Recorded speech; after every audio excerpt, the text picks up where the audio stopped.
Hi guys, it's Ellie and welcome back to my YouTube channel. In today's video, I'm talking about the 20 books that I really want to read in 2020. I hope that you like my reading list. I took a lot of time to prepare it and I have picked out books from a lot of genres, a lot of categories, fiction, non-fiction, Indian, non-Indian, and I hope that it will give you some idea on the books that I want to read and maybe you can pick out a few for yourself from these.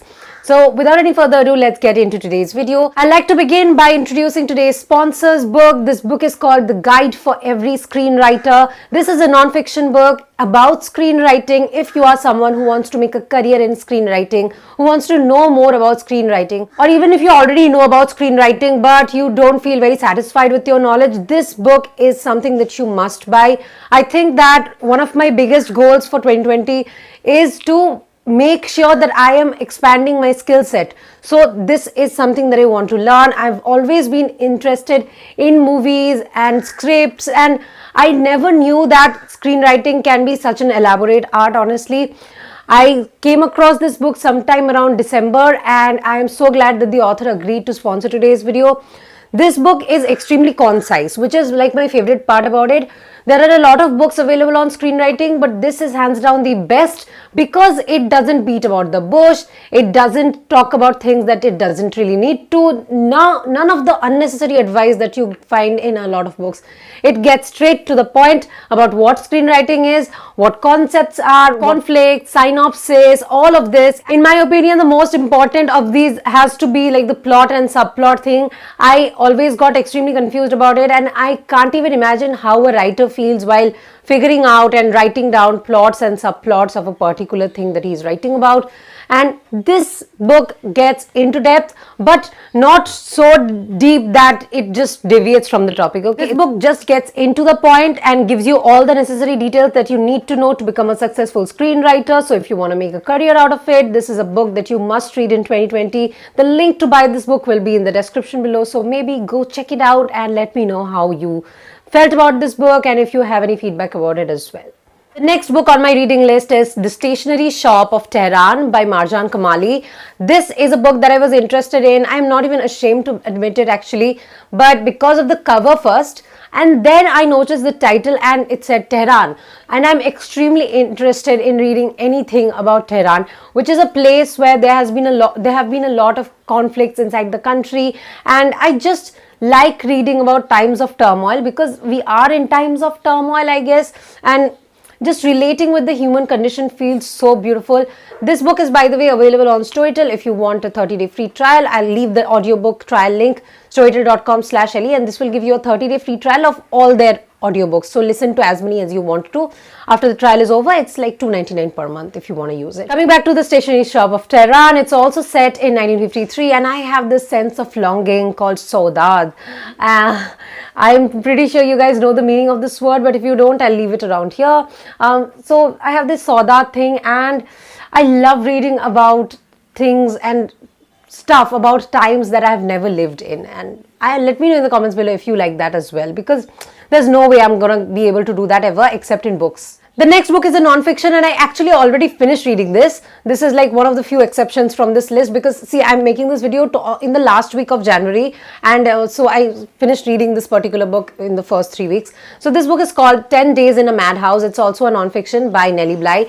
A very short audiobook, but it's about the conditions of the mental health institutions at a time where there was no awareness about it. Okay, the women who were in these institutes, they were treated very badly, and this undercover reporter reported and exposed the conditions of the place, and this work has been extremely influential at that time.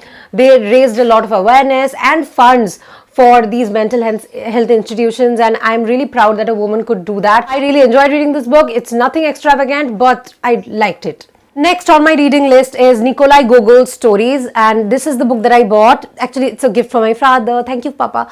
This is Nikolai Gogol's Diary of a Madman and Other Collected Stories. I found my interest in Gogol once I read Overcoat. Overcoat is like this pinnacle of a short story in the short story genre. If you are someone who's interested in short stories, there's no way you have not read Overcoat. If you haven't, please read it. And if you don't read short stories, even then, Overcoat is like the one must read short story, and it's by Nikolai Gogol. It was one of the all the short stories that were born. I read this quote somewhere, came from the sleeves of Gogol's overcoat, and I loved it. Okay, I exactly forgot which author said this, but I love that quote. Sorry, the hell, yeah, I love that quote. Okay, overcoat quote, totally messing it up. Sorry, guys. But yeah, that's exactly why I want to read this Russian author's short stories, and I hope that I'll enjoy my experience. The next book that I'm reading is also an audiobook, and it's called Still Alice by Lisa Genova. I got interested in that book when I saw the movie trailer, so I wanted to read the book first. I am about 2 hours inside the audiobook right now, so midway. It's pretty good. Okay, the writing style is simple. It's about this woman who's suffering from Alzheimer's and how she's gaining consciousness about her condition, the state of her life, etc., etc. And I'm enjoying it. It's a light read and I like it. The next book I want to read is a non-fiction. It's also an audiobook, and this is a biography of Shirley Jackson. I really want to read it because Shirley Jackson is one of the best authors that I've ever read. I love her short stories, I love her novels, and I've talked a lot about them on my channel already. So if you haven't already, maybe you can check my previous videos out. But this particular book, I really want to read it because I want to know what sort of a woman she was. The next is a play that I want to read, and this is called The Glass Menagerie by Tennessee Williams. I got interested in Tennessee Williams once I read Streetcar Named Desire last year. It's a brilliant play, and I have to quote this. There's this character called Blanche who's trying to escape from reality, and she says, "I don't want realism, I want magic." And that totally, I felt like I could resonate finally with some character. The next book I want to finish reading in 2020 is The Inheritance of Laws by Kiran Desai. I am such a huge fan of Anita Desai, and I also want to read Fasting Feasting by Anita Desai this year. But for some reason, Inheritance of Laws, every time I pick it up, maybe it's the writing style, it's a bit boring according to me. Like, again, it's very subjective, but I find it boring and I sort of get tired every time I start reading it. But this time I'm going to persevere and finish reading it. And same for Fasting Feasting. But I don't find Anita Desai's writing style boring per se. I find it extremely interesting, extremely intriguing. But I've heard from people that Fasting Feasting was not that exciting for them. Let's see what I feel. Next few books on my reading list are from this author, poet actually.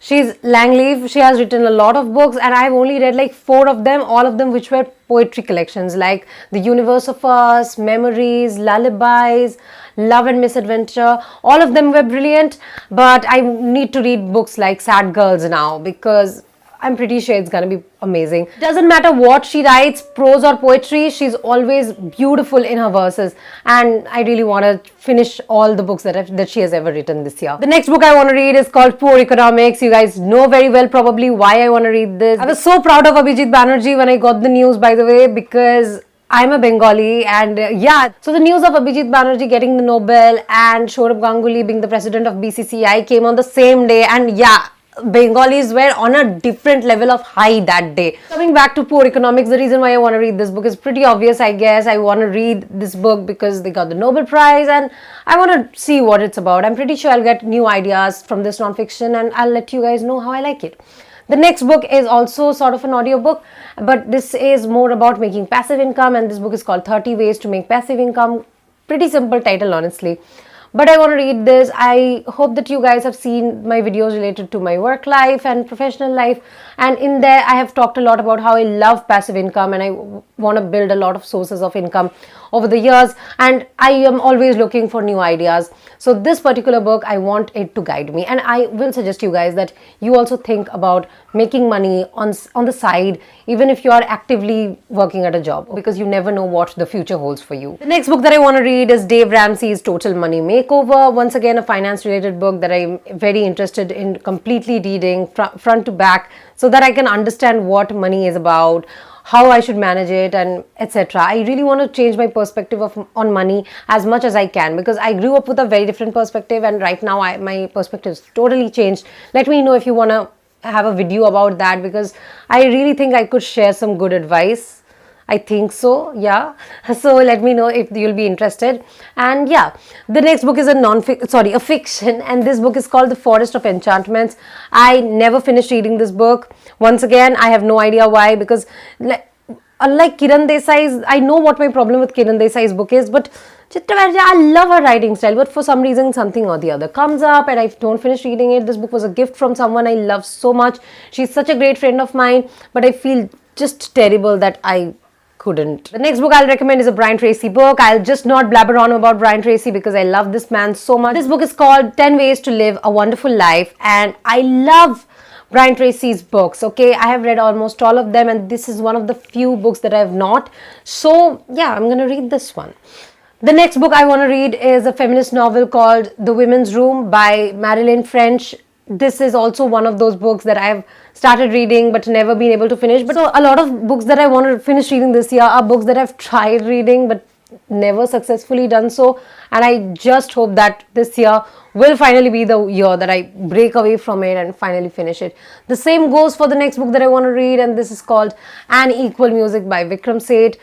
I read like 100 pages of this book, okay? And then I stopped. So I want to finish this book this year. Let me know in the comments below if there are some books for you too which you have started reading but for some reason didn't finish and you feel so bad about it. But this keeps happening again and again. Another book on my reading list for this year is Illicit Happiness of Other People. I really want to finish reading this book because I love the interviews of Manu Joseph, and I think that if a man, I don't know, I was very impressed by his interviews, and I thought that maybe his books are also going to be very good. And obviously I've read the reviews and the reviews say brilliant things about him. The next book on my reading list was, and I say was because I finished reading this book, this was called Diary of a Murderer by Young Ha Kim, South Korean writer, and I loved it so much. It's a collection of 4 short stories. The first 3 were pretty good actually, and I loved the second story most. Like, the first story was of course Diary of a Murderer, and it's the diary of a murderer who has Alzheimer's, okay, and it's kind of crazy. I read it on my Kindle because getting it in India was getting quite costly. But if you can afford it, maybe you can buy the book, okay. But otherwise, the Kindle version, like, totally worth it. Like, very few books that I've bought on Kindle, I felt like, okay, it's value for price, and this is one of those. Last but not the least, I wanna finish reading Hidden Bodies, which is the follow-up book to You. A lot of people ask me about this book, yes, because you guys probably have seen the series. The book is better, honestly, but the series is pretty good too. I will give it that. And yeah, I hope you guys liked today's video. If you did, make sure that you give this video a big fat thumbs up. All the links to buy all these books will be in the description below. A great deal of these books are available as audiobooks too. So if you have a subscription, you can use it. If you don't have a subscription, the link to a free trial will also be in the description below as usual. And I hope that you make 2020 your best reading year yet. I'll take your leave now till my next video. Bye bye.